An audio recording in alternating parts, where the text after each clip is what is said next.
Hello students, how are you? Welcome to SCGA classes by Dinesh Kumar Srivastav. Students, today in this video we are going to study the 7th chapter from the book Geography. Name of the chapter is Lifelines of National Economy. Students, we have already read about the railways, roadways and waterways, and some part of waterways we will cover here, and we will read about the some topics I am telling you. Just like major seaports, we will read about the major seaports in this video. We will read about the airways, we will read about the communications, international trade and tourism as a trade. So students, first of all let's read about the major seaports found in India. So with a long coastline of 7,516.6 km, India is dotted with 12 major and 200 notified non-majors, we can say minor or intermediate ports. These major ports handle 95% of India's foreign trade. तो students, जो हमारे देश की जो coast line है वो आपको पता ही होगा, मैंने 9th में भी पढ़ाई थी आपको। तो 7,516.6 किलोमीटर ये हमारे देश की कोस्ट लाइन है और ये काफ़ी लंबी है। और यहाँ पूरी इस कोस्ट लाइन पर हमें 12 मेजर पोर्ट्स देखने को मिलते हैं और साथ ही साथ 200 नोटिफाइड नॉन मेजर पोर्ट्स भी हमको, जिनको हम माइनर या इंटरमीडिएट पोर्ट्स भी कह सकते हैं। तो ये पोर्ट्स हमें देखने को मिलते हैं और these major ports handle 95% of India's foreign trade. और ये जो मेजर पोर्ट्स हैं इनसे हमारे इंडिया का जो भी फॉरेन ट्रेड होता है उसका लगभग 95% इन्हीं पोर्ट्स के द्वारा ही हैंडल होता है। पोर्ट्स आप जानते ही होंगे, पोर्ट्स हम हिंदी में उसको बंदरगाह कहते हैं, है ना। ये समुद्र के पास में ही एक ऐसा पानी का इतना बड़ा क्षेत्र होता है जहाँ पर हमारे बहुत सारे जो शिप्स होते हैं वो लैंड करते हैं, या कहें कि वहाँ पर स्टॉप करते हैं, स्टैंड करते हैं, और साथ ही साथ वहाँ पर बहुत सारा बिजनेस पर्पज से वहाँ पर सामान पहुँचाया जाता है या बाहर से जो सामान आता है उसको वहाँ पर कलेक्ट किया जाता है। तो शुरू करते हैं। देखिए, इसमें सबसे पहले हम पढ़ते हैं कांडला पोर्ट। तो Kandla in Kutch was the first port developed soon after independence to ease the volume of trade on the Mumbai port.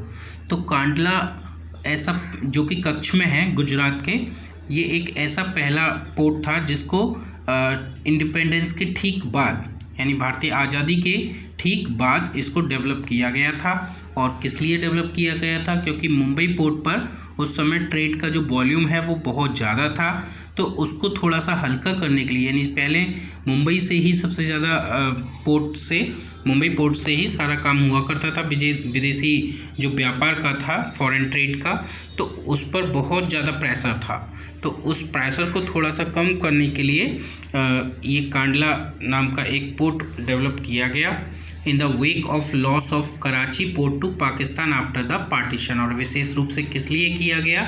क्योंकि उस समय मुंबई पोर्ट को सपोर्ट करने के लिए कराची पोर्ट था, लेकिन इंडिया के पार्टीशन के बाद 1947 में इंडिया आज़ाद हुआ, तभी पार्टीशन भी हो गया। तो पार्टीशन की वजह से क्या हुआ कि जो कराची पोर्ट है वो पाकिस्तान में चला गया। पहले पाकिस्तान और भारत एक ही थे, तो मुंबई के साथ में कराची पोर्ट भी था, तो ये दोनों वर्क करते थे। लेकिन अब कराची पोर्ट पाकिस्तान में चला गया, तो जो इंडिया का बिजनेस था वो पूरा मुंबई पोर्ट के ऊपर ही आ गया। तो मुंबई पोर्ट को हेल्प करने के लिए या उसका प्रेशर कम करने के लिए हमारी जो देश की सरकार थी उन्होंने कांडला पोर्ट को डेवलप किया। Kandla also known as Deendayal port, और कांडला को दीनदयाल पोर्ट के नाम से भी जाना जाता है। इसका नेम चेंज हो गया, पहले इसका नाम कांडला पोर्ट था, अब इसका नाम दीनदयाल पोर्ट हो गया है। और ये एक प्रकार का टाइडल पोर्ट है ना।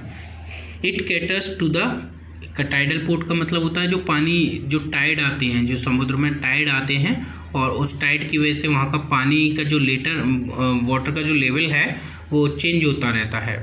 It caters to the convenient handling of export and imports of highly productive granary and industrial belt stretching across the states of Jammu and Kashmir, Himachal Pradesh, Punjab, Haryana, Rajasthan and Gujarat।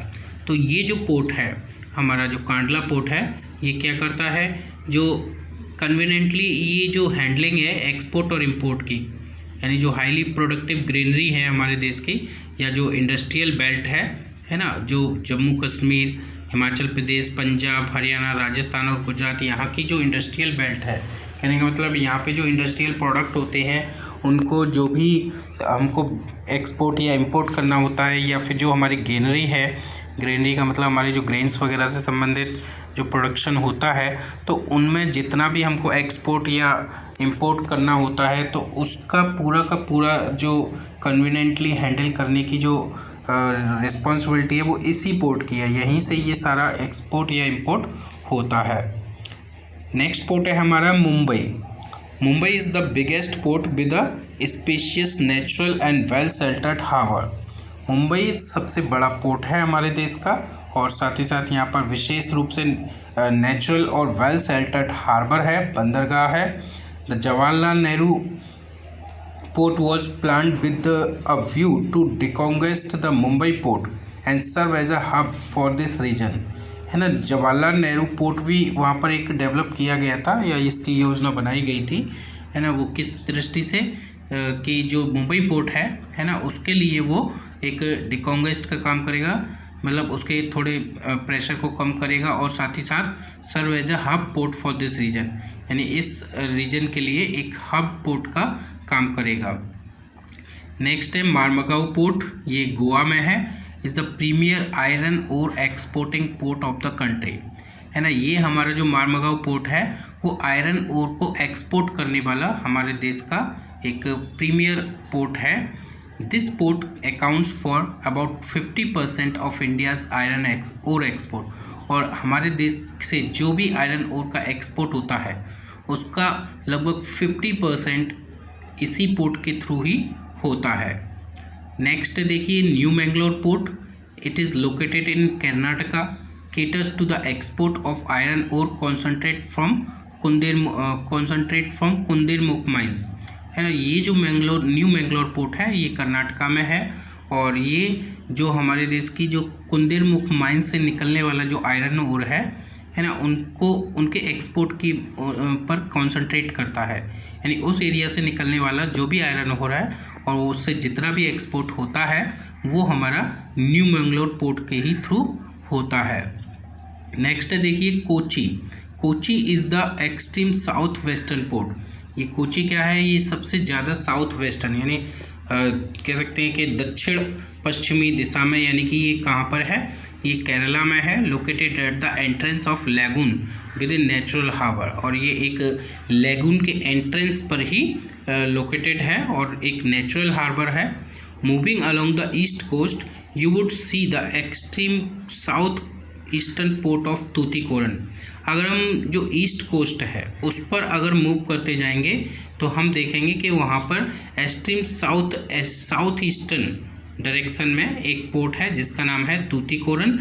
ये तमिलनाडु में पड़ता है। This port has a natural harbour and rich hinterland, और ये जो port है इसकी एक नेचुरल हार्बर है, साथ ही साथ यहाँ पर एक रिच हिंटरलैंड भी है। हिंटरलैंड का मतलब होता है कि जो पोर्ट है उसके पीछे का जो प्लेस होता है ना, वहाँ पर बहुत अच्छे से काम वर्क होता है, तो उसको हम हिंटरलैंड कहते हैं। तो ये एक नेचुरल हार्बर है। Thus it has a flourishing trade handling of a large variety of cargoes to even our neighbouring countries like Sri Lanka, Maldives etcetera.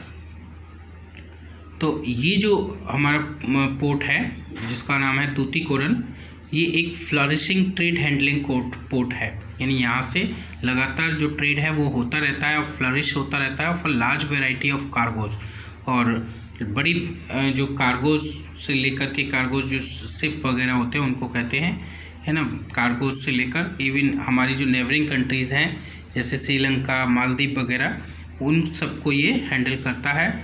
And the coastal regions of India, और साथ ही साथ जो इंडिया के जो कोस्टल रीजन्स हैं उनको भी। नेक्स्ट देखिए Chennai. Chennai is one of the oldest artificial port of country, यानी चेन्नई हमारे देश का सबसे पुराने आर्टिफिशियल जो पोर्ट्स हैं उनमें से एक है। It is ranked next to Mumbai in terms of the volume of trade and cargo. अगर हम volume of trade and cargo की बात करें तो ये मुंबई के बाद सेकंड रैंक पर आता है। Visakhapatnam is the deepest land locked and well protected port. अगर बात करें विशाखापट्टनम की तो विशाखापट्टनम एक सबसे गहरा और लैंड लॉक्ड है, यानी लैंड से घिरा हुआ ये एक वेल प्रोटेक्टेड पोर्ट है। This port was originally conceived as an outlet for iron ore export. और ये जो पोर्ट है इसको ओरिजिनली किसके लिए बनाया गया था कि जो हमारा आयरन ओर एक्सपोर्ट है उसके आउटलेट के लिए, यानी उसको एक्सपोर्ट करने के लिए। नेक्स्ट देखिए Paradip port located in Orissa, specialise in the export of iron, है ना। पैराद्वीप पोर्ट है, ये भी हमारा आयरन उड़ीसा में है, लेकिन ये अभी हमारा आयरन ओर के एक्सपोर्ट के लिए स्पेशलाइज करता है। Kolkata is an inland riverine port, और जो कोलकाता है वो एक इनलैंड रिवराइन पोर्ट है, मतलब हम इसमें स्पेशली जो इनलैंड जो रिवर हैं हमारे देश में अंदर जो रिवर हैं वहाँ पर स्पेशली हुगली रिवर है, तो उससे ये वर्क करता है। This port serves as very large and rich hinterland of Ganga Brahmaputra basin. और ये जो पोर्ट है कोलकाता, ये गंगा ब्रह्मपुत्र का जो बेसिन वाला एरिया है उसके लिए लार्ज और रिच हिंटरलैंड का काम करता है। Being a tidal port it requires constant dredging of Hooghly, और एक टाइडल पोर्ट के होने की वजह से इसको लगातार जो हुगली रिवर है उसकी ड्रेजिंग की ज़रूरत पड़ती है।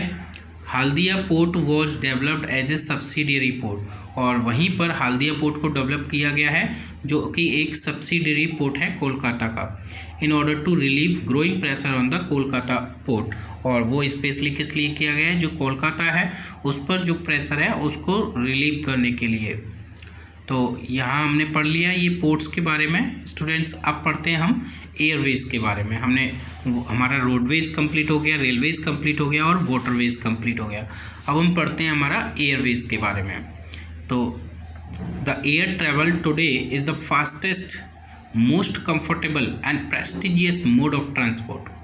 तो जो एयर ट्रैवल है वो आज के समय का सबसे ज़्यादा तेज, सबसे ज़्यादा कंफर्टेबल, आरामदायक और प्रेस्टिजियस यानी प्रतिष्ठा से भरा हुआ मोड ऑफ ट्रांसपोर्ट है। यानी अगर हम एयर ट्रेवल्स करते हैं यानी किसी एरोप्लेन में बैठ करके कहीं ट्रैवलिंग करते हैं तो इसको एक प्रेस्टिजियस, इसको स्टेटस सिंबल की तौर पर देखा जाता है कि कोई कहेगा कि भाई मैं तो एरोप्लेन्स में घूम करके आया हूँ, तो इसमें लोग इस बात को थोड़ा सा अलग तरीके से लेंगे। It can cover very difficult terrains like high mountains, dreary deserts, dense forest and also long oceanic stretches with great ease। और ये जो एयर ट्रेवल है या कह के एयरवेज है ये इतना कारगर है कि ये डिफ़िकल्ट टरेन्स को, हाई माउंटेन्स को, ड्रेरी डेजर्ट्स को, मतलब जो खतरनाक जो डेजर्ट्स होते हैं, मतलब जो रेगिस्तान होते हैं दूर दूर फैले हुए, है ना, डेंस फॉरेस्ट हैं, है ना, and also long oceanic stretches, और जो बड़े बड़े विशाल जो है ओशनिक स्ट्रेचेस हैं यानी सागरीय जो विस्तार हैं उन तक में ये आसानी से ट्रैवल कर लेता है, क्योंकि इसमें इनकी ज़रूरत ही नहीं पड़ती। भाई ये तो एयर में ट्रैवल करता है, एरोप्लेन है वो तो हवाई जहाज ऊपर आकाश में उड़ता है, तो उसको रास्ते में ना तो किसी माउंटेन की प्रॉब्लम होती है, ना उसे किसी के ज़मीन पर डेजर्ट है तो डेजर्ट से मतलब नहीं है, अगर ओशन है तो ना तो ओशन से मतलब है, तो ये इसलिए ये बहुत आसानी से वहाँ पर ट्रैवल कर सकता है। Think of the north eastern part of the country.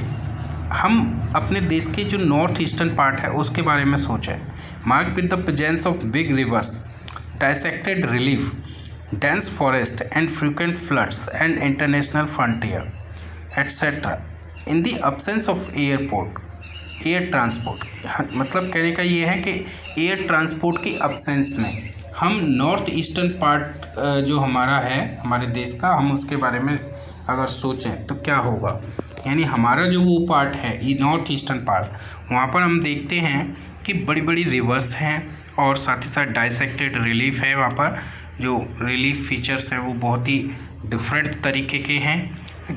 Dense forest हैं, बहुत ही ज़्यादा घने जंगल हैं और अक्सर वहाँ पर बाढ़ आती रहती हैं। इंटरनेशनल फ्रंटियर्स हैं, यानी जो अंतर्राष्ट्रीय सीमाएं हैं वहाँ पर, तो वहाँ एयर ट्रांसपोर्ट के बिना पॉसिबल कुछ भी नहीं हो पाएगा। Air travel has made access easier, और यहाँ पर जो एयर ट्रैवल है उसी ने एक्सेस को, पहुँच को ईजियर बना दिया है, क्योंकि ऐसे घने जंगलों में और इतनी जहाँ पर फ्लड आ रही हों, इंटरनेशनल फ्रंटियर्स हों, है ना, बड़ी बड़ी रिवर्स हों, और माउंटेन एरिया भी है, वो घने जंगल हैं वहाँ पर बहुत ज़्यादा, तो वहाँ पर हम रोड ट्रांसपोर्ट के माध्यम से या फिर रेलवेज़ के माध्यम से पहुँचना वहाँ पर बहुत ही डिफ़िकल्ट होगा। बट एयर ट्रैवल की वजह से वहाँ पर बहुत ही पहुँचना आसान हो जाएगा।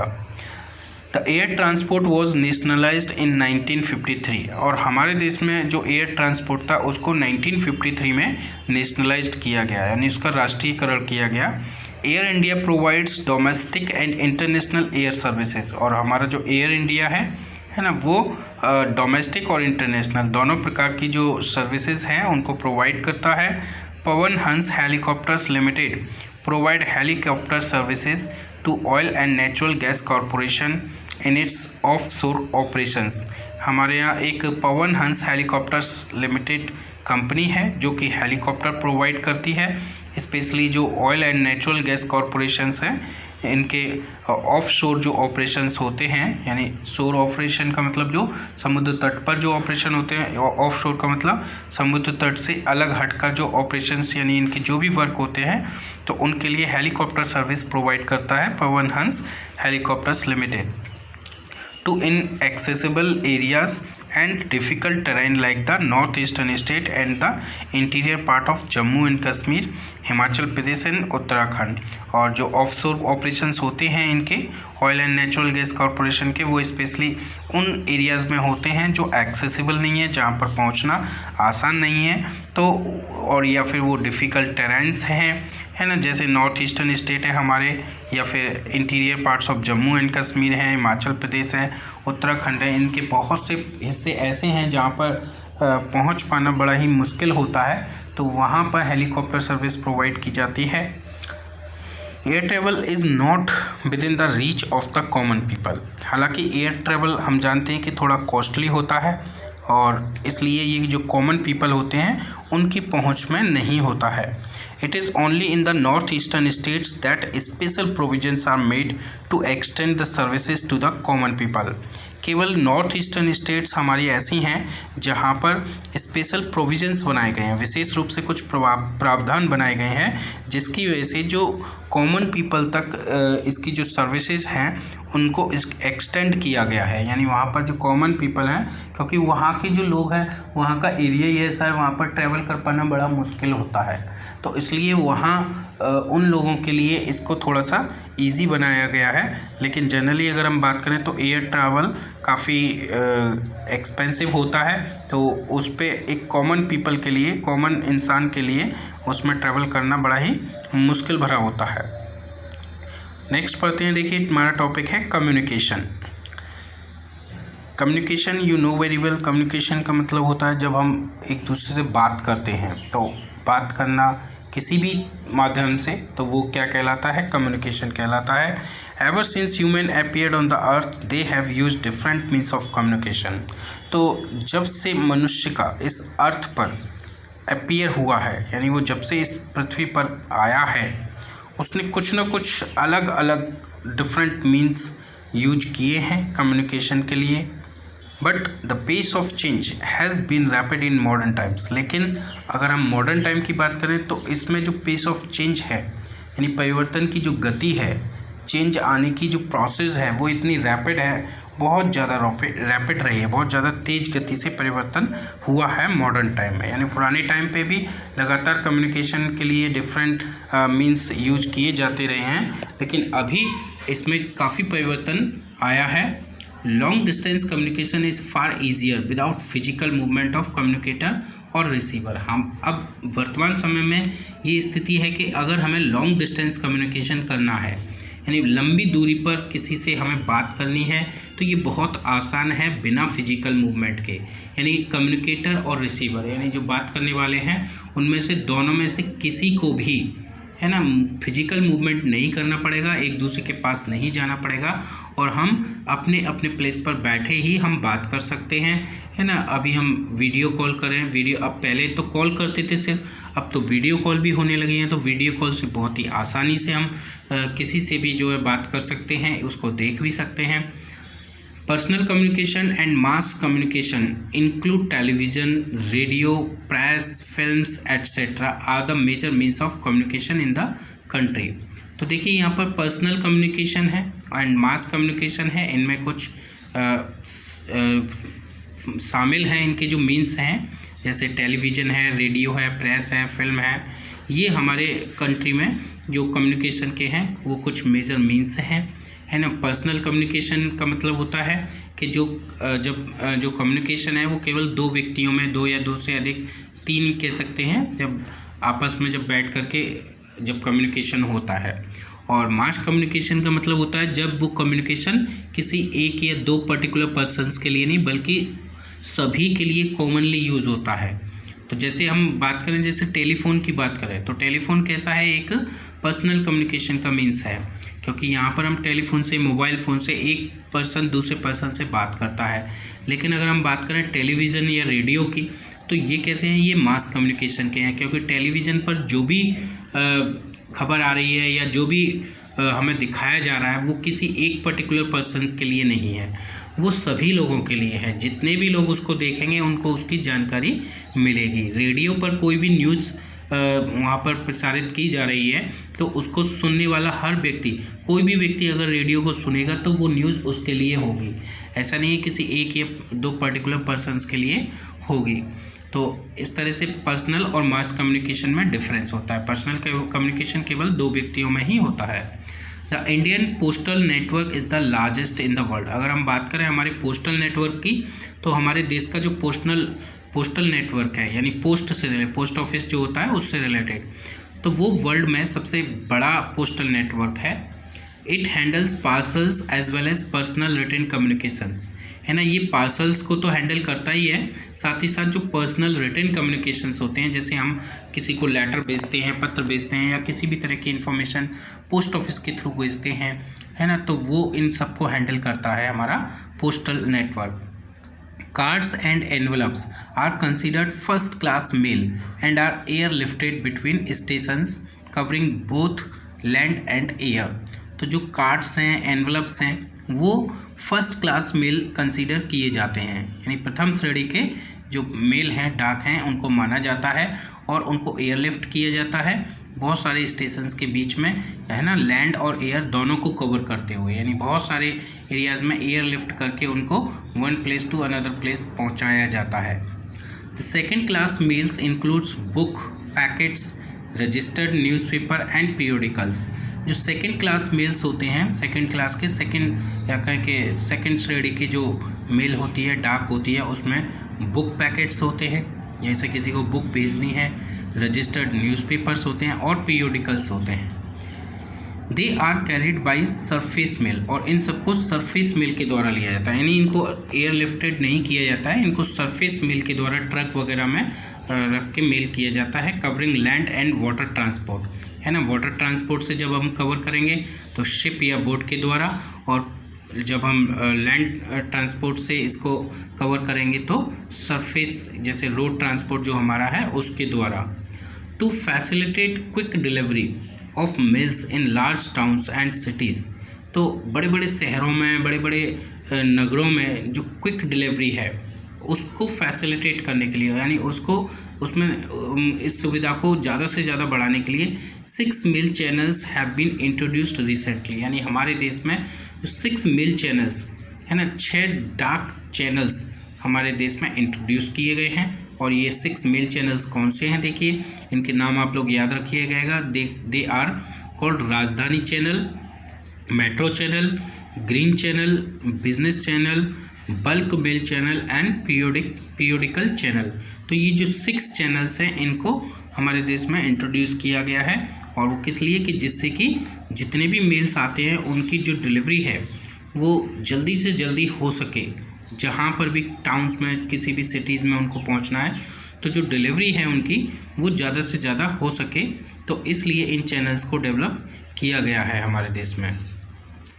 देखिए हमारे देश में digital India is an umbrella programme to prepare India for knowledge based transformation. हमारे देश में एक प्रोग्राम है जिसको हम कहते हैं डिजिटल इंडिया, और ये एक ऐसा अम्ब्रेला प्रोग्राम है जिसको प्रिपेयर किया गया है इंडिया के लिए फॉर नॉलेज बेस्ड ट्रांसफॉर्मेशन, जिसमें कि नॉलेज बेस्ड ट्रांसफॉर्मेशन होता है।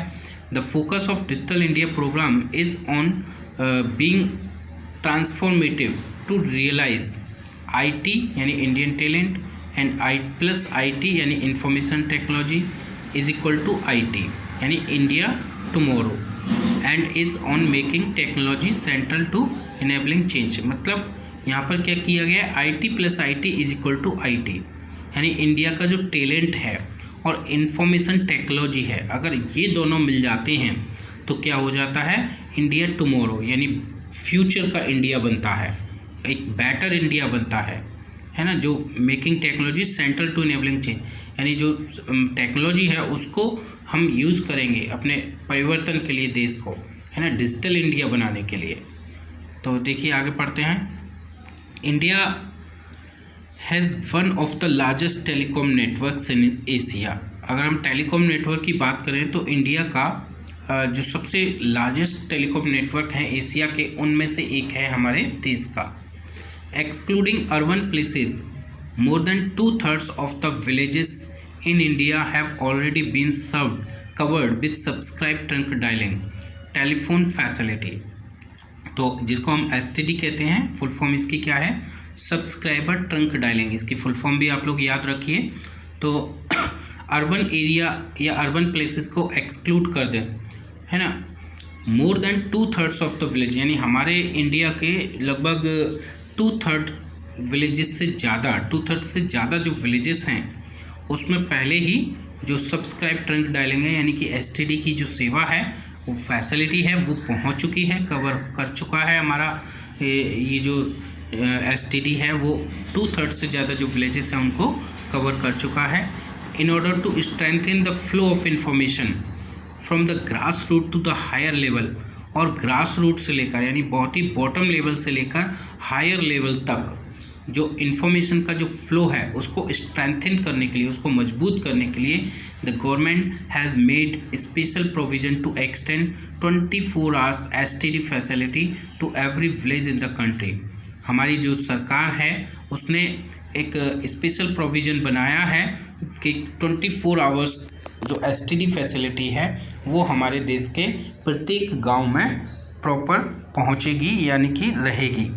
There is a uniform rate of STD facilities all over India, और अब हमारे देश में एक यूनिफॉर्म रेट है STD फैसिलिटीज़ की पूरे के पूरे देश में। It has been made possible by integrating the development in space technology with the communication technology, और ये सब पॉसिबल हो पाया है किसकी वजह से, जो हमारी स्पेस टेक्नोलॉजी है और कम्युनिकेशन टेक्नोलॉजी है उनके डेवलपमेंट से, और उनको इंटीग्रेट करके, उनको एक साथ यूज़ करके और उनको डेवलप करके ये सब कुछ पॉसिबल हो पाया है।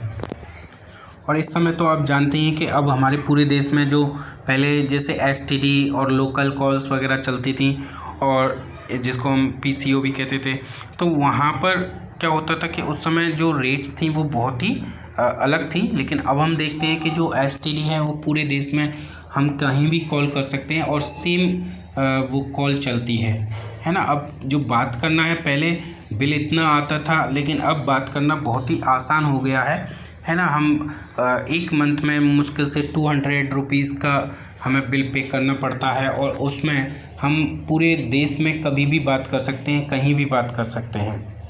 मास communication provides entertainment and creates awareness among people about various national programme and policies.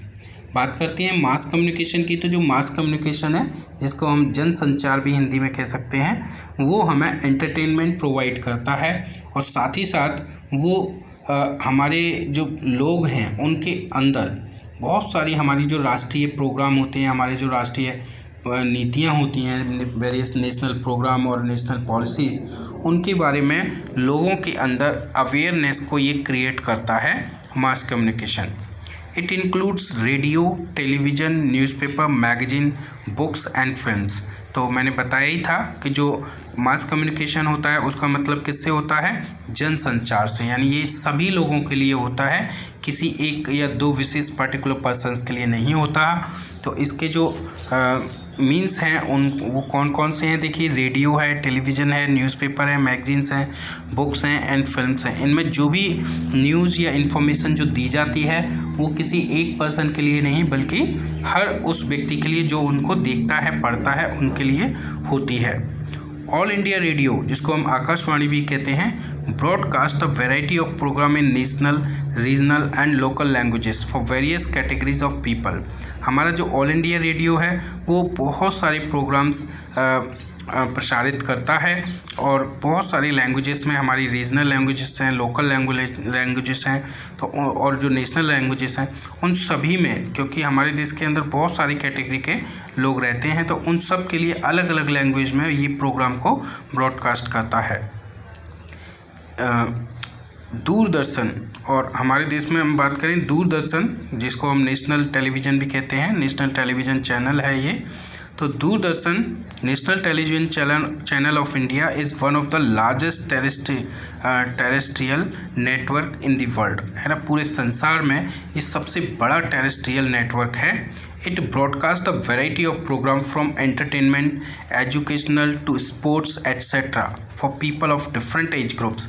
तो डिफरेंट एज ग्रुप्स के पीपल के लिए और डिफरेंट पार्ट्स ऑफ कंट्री के लिए भी कैन से, है ना। ये जो हमारा दूरदर्शन चैनल है वो क्या करता है, एंटरटेनमेंट के प्रोग्राम, एजुकेशन से रिलेटेड प्रोग्राम, स्पोर्ट्स से रिलेटेड प्रोग्राम को ब्रॉडकास्ट करता है। और बहुत सारी लैंग्वेजेस में भी ये दूरदर्शन चैनल अब शुरू हो गया है। हम देखते ही हैं कि हर लगभग जो मेजर लैंग्वेज है हमारे देश की, सभी लैंग्वेजेस में इसके चैनल प्रसारित होते हैं। India publishes a large number of newspaper and periodicals annually, है ना। अगर हम न्यूज़पेपर और पीरियोडिकल्स की बात करें तो हमारे एनुअली बड़ी संख्या में ये हमारे जो न्यूज़पेपर्स हैं और पीरियोडिकल्स हैं वो पब्लिश होते हैं, प्रकाशित होते हैं। They are of different types depending upon their periodicity.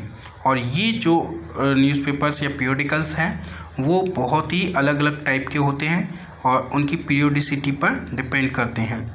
Newspaper are published in about 100 languages and dialects.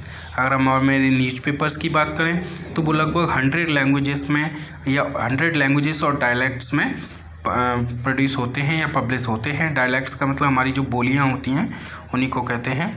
Did you know that the largest number of newspaper published in the country are in Hindi followed by English and Urdu, है ना। क्या आपको पता था कि जो हमारे देश में सबसे बड़ी संख्या में जो पब्लिश होने वाले जो न्यूज़पेपर हैं वो हिंदी में होते हैं, है ना। उसके बाद इंग्लिश और उर्दू फॉलो करते हैं, यानी उसके बाद सेकंड नंबर पे इंग्लिश और फिर थर्ड नंबर पे उर्दू भाषा के होते हैं। India is the largest producer of feature films in the world. और भारत जो फीचर फिल्म्स प्रोड्यूस होती हैं हमारे देश में, उसमें हमारा देश सबसे आगे है। सबसे ज़्यादा फीचर फिल्म हमारे देश में प्रोड्यूस होती हैं। It produces short films, video feature films and video short films. और इसमें शॉर्ट फिल्म शामिल हैं, वीडियो फीचर फिल्म्स भी शामिल हैं और वीडियो शॉर्ट फिल्म भी शामिल हैं। The central board of film certification is the authority to certify both Indian and foreign films. जो भी इंडिया के अंदर इंडियन या फॉरेन फिल्म्स जो है रिलीज़ होती हैं या जो प्रसारित की जाती हैं उनको सर्टिफाई करने वाली जो अथॉरिटी है उसका नाम क्या है, central board of film certification, जिसको हम सेंसर बोर्ड भी कहते हैं, है ना। सेंसर बोर्ड आपने नाम सुना ही होगा, तो इसको हम central board of film certification वाली अथॉरिटी कहते हैं। तो यहाँ पर ये जो सेंसर बोर्ड है वो सारी फिल्म को परमिशन देता है देश के अंदर उनको ब्रॉडकास्ट करने की। देखिए अब नेक्स्ट टॉपिक है हमारा international trade. The exchange of goods among people, states and countries is referred to as trade. Trade हम जानते हैं जिसको हम हिंदी में व्यापार भी कहते हैं। तो इसमें क्या होता है कि एक्सचेंज ऑफ गुड यानी लोगों के बीच में, स्टेट्स के बीच में या कंट्रीज़ के बीच में जो एक्सचेंज ऑफ गुड्स होता है, वस्तुओं का जो आदान प्रदान होता है, उसी को हम क्या कहते हैं, ट्रेड कहते हैं। The market is the place where such exchange take place. और हम ये जानते हैं कि जो प्लेस है जहाँ पर ये एक्सचेंज होते हैं उस प्लेस को हम क्या कहते हैं, मार्केट कहते हैं। Trade between two countries is called international trade. और जब ये ट्रेड दो देशों के बीच में होता है, जब देश के अंदर ही अगर ट्रेड हो रहा है ना, तो वो इनलैंड ट्रेड होगा, है ना, डोमेस्टिक ट्रेड भी कह सकते हैं हम उसे। लेकिन जब दो देशों के बीच में ये जो ट्रेड होता है तो हम इसको इंटरनेशनल ट्रेड कहते हैं। इट में take place through C, air और लैंड रूट्स। और ये जो इंटरनेशनल ट्रेड है वो सी यानी कि समुद्र के रास्ते, एयर माने हवाई जहाज़ के रास्ते यानी हवा के रास्ते, और लैंड रूट से भी हो सकता है। While local trade is carried in cities, towns and villages. तो और जबकि जो लोकल ट्रेड होता है वो सिटीज़ में, टाउन्स में या विलेजेस में होता है। State level trade is carried between two और मोर स्टेट। और जो दो या दो से अधिक स्टेट के बीच में जो ट्रेड होता है उसको हम स्टेट लेवल का ट्रेड बोल देते हैं। Advancement of international trade of a country is an index to its economic prosperity. और इंटरनेशनल ट्रेड किसी भी देश का इंटरनेशनल जो ट्रेड है उसकी जो एडवांसमेंट है, यानी वो जितना ज़्यादा डेवलप होता जाता है वो किसी देश की इकोनॉमिक प्रॉस्पेरिटी का इंडेक्स होता है। यानी हम कह सकते हैं कि किसी देश का जो इंटरनेशनल ट्रेड है वो जितना ज़्यादा होगा वो कंट्री उतनी ही ज़्यादा इकोनॉमिकली प्रॉस्पर होगी। It is therefore considered the economic barometer for a country. और इसीलिए इसको इकोनॉमिक बैरोमीटर माना जाता है। बैरोमीटर का मतलब उसकी इकोनॉमी की जो स्थिति है उसको नापने वाला एक यंत्र के रूप में हम इसको लेते हैं किसी भी देश के लिए। As the resources are space bound, no country can survive without international trade. क्योंकि हम ये जानते हैं कि जो जितने भी रिसोर्सेज है हमारी पृथ्वी पर वो स्पेस बाउंड है, यानी अलग अलग स्थानों पर सीमित हैं। मतलब हर तरह का रिसोर्स हर देश में नहीं पाया जाता। कुछ ऐसे रिसोर्सेज होते हैं जिनकी आवश्यकता हमारे देश में है लेकिन वो हमारे देश में अवेलेबल नहीं है, उनको हमें दूसरे देशों से मंगाना पड़ता है। या दूसरे देशों में भी ऐसे किसी रिसोर्स की ज़रूरत होती है जो उनके यहाँ नहीं है, हमारे देश में है। तो एक्सपोर्ट और इम्पोर्ट ये हमें करना ही पड़ता है। इंटरनेशनल ट्रेड के बिना कोई भी कंट्री सर्वाइव नहीं कर सकती। Export and import are the components of trade. और जो एक्सपोर्ट और इम्पोर्ट हैं वो हमारे ट्रेड के कंपोनेंट्स हैं, यानी इनके अवयव हैं, इनके तत्व हैं, है ना। अगर हम एलिमेंट्स भी कह सकते हैं तो कंपोनेंट्स क्या हैं ट्रेड के, export and import. The balance of trade of a country is the difference between its export and import. ये आप जरूर याद रखें, इससे रिलेटेड क्वेश्चन अक्सर पूछा जाता है कि जो बैलेंस ऑफ ट्रेड है वो क्या है। किसी भी कंट्री का जो बैलेंस ऑफ ट्रेड है वो एक्सपोर्ट और इम्पोर्ट के बीच में जो डिफरेंस है उसको हम बैलेंस ऑफ ट्रेड कहते हैं। ठीक है, जो हम एक्सपोर्ट कर रहे हैं, जो हम इंपोर्ट कर रहे हैं, उन दोनों का जो डिफरेंस निकल के आता है उसको हम क्या कहते हैं, बैलेंस ऑफ ट्रेड। तो when the value of export exceeds the value of import it is called a favourable balance of trade. तो इस देखिए दो तरह के बैलेंस ऑफ ट्रेड होते हैं, एक फेवरेबल बैलेंस ऑफ ट्रेड और दूसरा अनफेवरेबल बैलेंस ऑफ ट्रेड। तो जब किसी देश का जो वैल्यू ऑफ एक्सपोर्ट है वो ज़्यादा होती है वैल्यू ऑफ इंपोर्ट से, यानी हम जो एक्सपोर्ट कर रहे हैं, बाहर भेज रहे हैं, तो क्या होता है कि जब हम बाहर अपने देश से किसी सामान को ज़्यादा भेज रहे हैं, बाहर से कम मंगा रहे हैं, तो बाहर ज़्यादा भेजने पर क्या होगा, हमारे पास फॉरेन एक्सचेंज आएगा, विदेशी मुद्रा आएगी, तो ये हमारे देश के लिए बेनिफिशियल ज़्यादा होगा। तो इस तरह की इसमें हमको बेनिफिट भी होगा। तो इस तरह की कंडीशन को हम कहेंगे फेवरेबल बैलेंस ऑफ ट्रेड।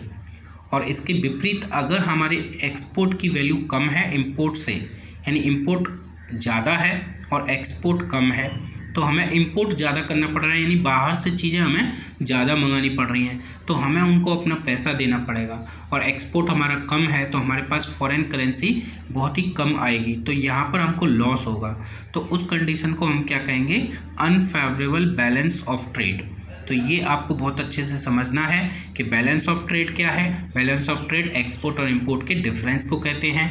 अगर एक्सपोर्ट ज़्यादा है इंपोर्ट कम है तो उस समय हमारा जो बैलेंस ऑफ ट्रेड है वो फेवरेबल होगा। अगर एक्सपोर्ट हमारा ज़्यादा है और इंपोर्ट कम है, इंपोर्ट हमारा ज़्यादा है एक्सपोर्ट कम है, तो उस समय जो बैलेंस ऑफ ट्रेड होगा वो अनफेवरेबल होगा। तो क्लियर हो गया आपको, आई थिंक। नेक्स्ट देखें, India has trade relations with all the major trading blocks and all geographical regions of the world. तो इन पूरे संसार के जितने भी मेजर ट्रेडिंग ब्लॉक्स हैं, जितने भी जियोग्राफिकल रीजन्स हैं, इंडिया का सभी के साथ में लगभग ट्रेड रिलेशंस हैं. The commodities exported from India to other countries include gems and jewelry, chemicals and related products, agricultures and allied products. हमारे देश से जो एक्सपोर्ट किया जाता है, जो भी कमोडिटीज़ एक्सपोर्ट की जाती हैं दूसरे देशों में, उसमें जेम्स एंड ज्वेलरी शामिल हैं, है ना, केमिकल्स एंड रिलेटेड, केमिकल या केमिकल से रिलेटेड जो प्रोडक्ट्स होते हैं, या एग्रीकल्चर या एग्रीकल्चर रिलेटेड जो प्रोडक्ट होते हैं, वो सारे हमारे प्रोडक्ट इनमें शामिल हैं.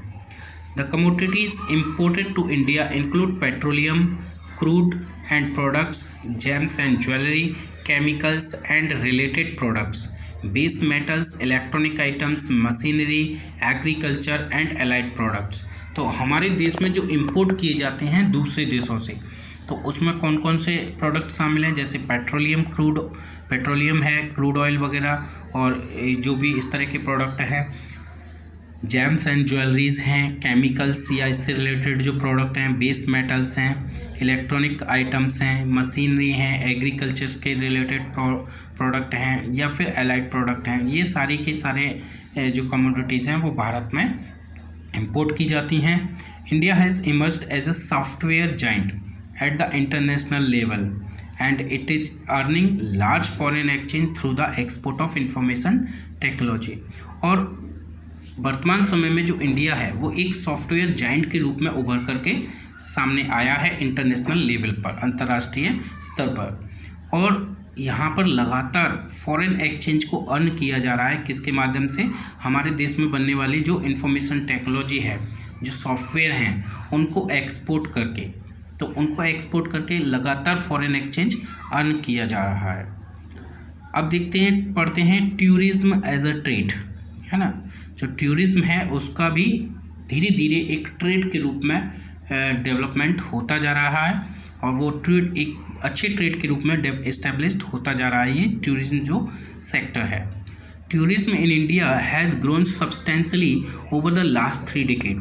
पिछले 3 डिकेड से, पिछले 3 दशकों में जो टूरिज्म है वो सब्सटेंशियली लगातार ग्रोन होता जा रहा है, यानी इसमें लगातार ग्रोथ होती जा रही है.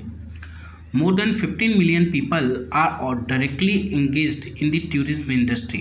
और लगभग 15 मिलियन से ज़्यादा लोग, है ना, इस टूरिज्म इंडस्ट्री में डायरेक्टली एंगेज्ड हैं. Tourism also promotes national integration. और टूरिज्म एक ऐसा फील्ड है, एक ऐसा सेक्टर है जो कि नेशनल इंटीग्रेशन को, यानी राष्ट्रीय समन्वयता को भी प्रमोट करता है. लोगों आपस में अलग अलग रिलीजन के, अलग अलग स्टेट्स के लोग हैं, वो आपस में एक दूसरे से मिलते हैं टूरिज्म के माध्यम से. Provide support to local handicraft and cultural pursuits. और साथ ही साथ ये जो लोकल हैंडीक्राफ्ट्स होते हैं, यानी जो लोकल वहाँ के लोग, जहाँ पर भी हम टूरिज्म के लिए जाते हैं, वहाँ के जो लोग हैं वो अपने हाथों से बनाई हुई जो चीज़ें हैं उनको बेचते हैं. और कल्चरल परस्यूट, और जो सांस्कृतिक जो हमारी विरासत है उससे रिलेटेड जो चीज़ें हैं, यानी उनको बढ़ाने के लिए, उनको सपोर्ट करने के लिए भी एक बहुत बड़ा माध्यम है. It also helps in the development of international understanding about our culture and heritage, है ना. ये हमारी जो संस्कृति है, हमारी जो विरासत है, उसके बारे में जो अंतर्राष्ट्रीय अंडरस्टैंडिंग है उसको डेवलप करने में भी हेल्प करता है. Foreign tourist visit India for heritage tourism, eco tourism. यानी जो फॉरेन टूरिस्ट हैं, यानी विदेशी जो लोग हैं, या जो कहें कि जो ट्रैवलर हैं, वो हमारे देश में विजिट करते हैं. किसके लिए? हेरिटेज टूरिज्म के लिए, इको टूरिज्म के लिए, एडवेंचर्स के लिए, है ना, एडवेंचर टूरिज्म के लिए, कल्चरल टूरिज्म के लिए, और मेडिकल टूरिज्म के लिए, साथ ही साथ बिजनेस टूरिज्म के लिए. तो मतलब इन सब इतने सारे टाइप के टूरिज्म के लिए वो हमारे देश को विजिट करते हैं. There is a vast potential for development of tourism in all parts of the country. और हमारे देश के लगभग सभी पार्ट्स में क्या है? एक वास्ट पोटेंशियल है टूरिज्म के डेवलपमेंट के लिए, क्योंकि हमारी जो इंडिया है वहाँ पर नेचुरल ब्यूटी मोस्टली हर जगह पर देखने को मिल जाती है. और इसकी वजह से जो टूरिज्म सेक्टर है वो इतना ज़्यादा, हम कह सकते हैं कि उसके अंदर इतनी पोटेंशियल है कि हम टूरिज्म को काफ़ी डेवलप कर सकते हैं अपने देश के अंदर। Efforts are being made to promote different types of tourism for this upcoming industry. और ये एक अपकमिंग इंडस्ट्री है, नई इंडस्ट्री है जो कि लगातार हमारे देश में डेवलप होती जा रही है और इसके लिए लगातार प्रयास किए जा रहे हैं, जिससे कि इस प्रकार की ये जो टूरिज्म इंडस्ट्री है इसके डिफरेंट टाइप्स ऑफ टूरिज्म को बढ़ावा दिया जा सके। इसके लिए लगातार हमारी सरकारें प्रयास कर रही हैं, हमारे देश की सरकार, हमारे राज्यों की सरकार लगातार प्रयास करती जा रही हैं। तो स्टूडेंट्स, आई थिंक कि ये चैप्टर आपको पूरी तरह से समझ में आ गया होगा और ये चैप्टर हमारा यहाँ पर एंड हो जाता है। और अगर इस चैप्टर से रिलेटेड किसी भी तरह की अगर आपको प्रॉब्लम है, कोई क्वेरी है, तो वो आप मुझे सेंड कर सकते हैं। So thank you student for watching this video.